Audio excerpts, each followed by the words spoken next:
রুমিন তো যেটা বলেছে এটা ঠিকই বলেছেন। এটা ক্যাটেগর ইয়ে ইউনূসের আমলে আমরা কি দেখলাম এখানে, যত দুর্নীতিবাজ যেগুলোকে যেখানে যেখানে বসানো সেগুলোকে বসিয়েছে। আসিফ মাহমুদ তার তার প্রয়োজনে ঢাকা সিটিতে দুই জায়গায় দুইটাকে বসিয়েছিল, তাদের একটা বোধহয় এখন আইনের মানে দুর্নীতির জন্য বোধহয় ইয়েও আছে, দেশের বাইরে যাওয়া নিষিদ্ধ করেছে বা আরো কিছু দেখলাম আমি পত্রিকায়। তো তখনই সবাই তো জেনে গেছে যে আসিফ মাহমুদের কেন এত ইন্টারেস্ট যে দুই জায়গায় দুইটাকে বসানোর। এবং ইলেকশনে এবং ইলেকশন নিয়ে তাদের কোনো মাথা ব্যথা ছিল না। ইলেকশন ঠিক আছে ইয়ে সরকার করবে, প্রথমে করতে চেয়েছিল, পরে বিএনপির তরফ থেকেও আপত্তি উঠলো, যেহেতু বিএনপি এই ইলেকশনটা করবে। বিএনপি এখন যেটা হচ্ছে যে পথটা তো আর খালি খালি থাকবে না। ইলেকশন যখন দিবে, ইলেকশন আগে কেউ না কেউ তো এখানে বসা উচিত, দেখা উচিত। এবং কাকে দিচ্ছে, আমলাদেরকে দিলে যে স্বর্গ বানিয়ে ফেলবে তা তো না। ওরও তো এগুলো চুরিতে চুরিতে তো কেউ কেউ কারো থেকে কম নাই, ছাড় দে না তো। বরং আমি মনে করি যে জনপ্রতিনিধিদেরকে দিলে তাদের অন্তত ইয়ে আছে, জনগণের দুঃখ দুর্দশা তারা অনেক ভালো করে বুঝতে পারে। এখন দুর্নীতি যে বিষয়টা, সেটা দেখার দায়িত্ব তো সরকারের। সেটা দেখার দায়িত্ব তো দুর্নীতি দমন কমিশন বা আদার্স যে সমস্ত অর্গানাইজেশন আছে সরকারের মধ্যে, সরকার ও তারা দেখবে। কিন্তু প্রশাসক নিয়োগ দিয়ে যে মহাভারত অশুদ্ধ হয়ে গেছে আমি মনে করি না। কিন্তু যেটা মনে করি যে অবিলম্বে ইলেকশন দেওয়া উচিত। অবিলম্বে পৌরসভা এবং আপনার মেয়র নির্বাচনগুলো, উপজেলা নির্বাচনগুলো, স্থানীয় পরিষদের যেখানে যেখানে আছে সব টায়ারে নির্বাচিত প্রতিনিধিদের আসা উচিত। এবং আমি পার্সোনালি বলবো যে এই সমস্ত নির্বাচনগুলো আওয়ামী লীগ সরকার যেভাবে দলীয়করণ মানে দলীয় মার্কা দিয়ে করেছিল, বিএনপি যাতে এই ভুলটা না করে। বিএনপি যদি এই ভুল করে তাহলে তার সংগঠনটাও আওয়ামী লীগ যেভাবে এই সিদ্ধান্ত নিয়ে তৃণমূল পর্যায়ে দলটাকে ধ্বংস করেছে, বিএনপিও তাই করবে। বিএনপির উচিত এটাকে দলীয় মার্কা ছাড়া দিয়ে দেওয়া, দলীয় মার্কা লিস্ট ও ইউনিয়ন পর্যায়ে, ইউনিয়ন ইলেকশনটা দলীয় মার্কা ছাড়া করা উচিত।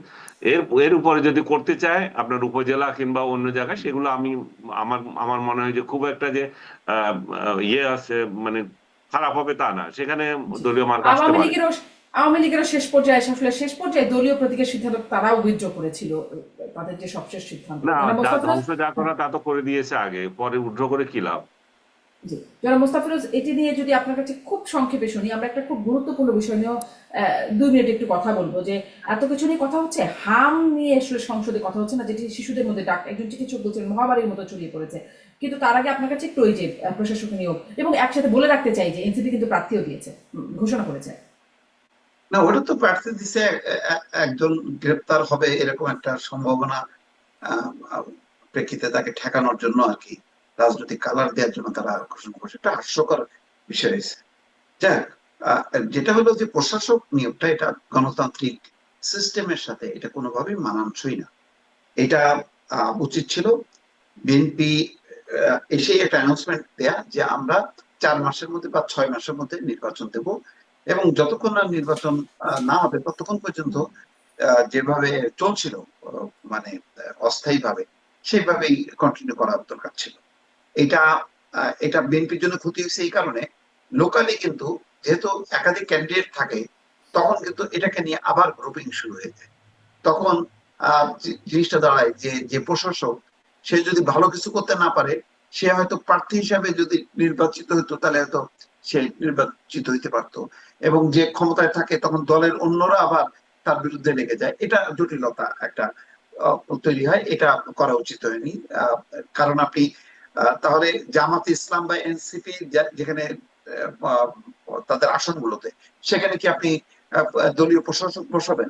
তাহলে কোটা করে দেন, ওই যে ওখানে ওইগুলি পাবে, জামাত ওইগুলি পাবে, এনসিপি। এটা আমার মনে হয় যে এই পথে না যাওয়াটাই ভালো ছিল। আরেকটা হলো প্রতীকের ব্যাপারটা। মানে স্থানীয় সরকার নির্বাচনের একটা রাজনৈতিক দিক আছে আর একটা সামাজিক দিক আছে। সামাজিক দিক বলতে এই কারণে যে স্থানীয়ভাবে রাজনীতি করে না কিন্তু তারা জনপ্রিয়, কিন্তু তাদের তারা ওই নৌকা বা ধানের শীষ নিয়ে নির্বাচন করতে চায় না। তো সেই কারণে এটাকে আহ দলমুক্ত করার দরকার ছিল, করলে একদম যারা স্পষ্ট।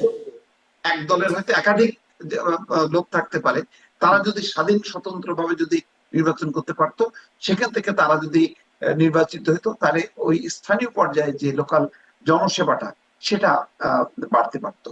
দলীয় একদম প্রতীক স্পষ্ট, একদম স্পষ্ট দলীয় প্রতীকের আপনিও বিরোধিতা করছেন। একদম শেষ পর্যায়ে এসে এক মিনিট করে যদি আপনার কাছ থেকে শুনি যে অনেক বিষয় তো আলোচনা হচ্ছে কিন্তু হাম নিয়ে কিন্তু সংসদে আলোচনা হচ্ছে না। অনেক শিশুর প্রাণহানি ইতোমধ্যে ঘটেছে। টিকা যেটি স্বাস্থ্যমন্ত্রী দাবি করছেন গত 8 বছর দেয়া হয় না, কিন্তু আসলে দেখা যাচ্ছে যে 24 সালে সেটি মানে অন্তর্বর্তী সরকারের সময় সেটি আসলে খুব খারাপ অবস্থা। বিগত সময়গুলোতে প্রায় 90% মতো ইপিআই অন্তত তাই বলছে সরকারের যে টিকা কর্মসূচি সেটি নিয়ে। একটু আপনাদের কাছে শুনতে চাই যে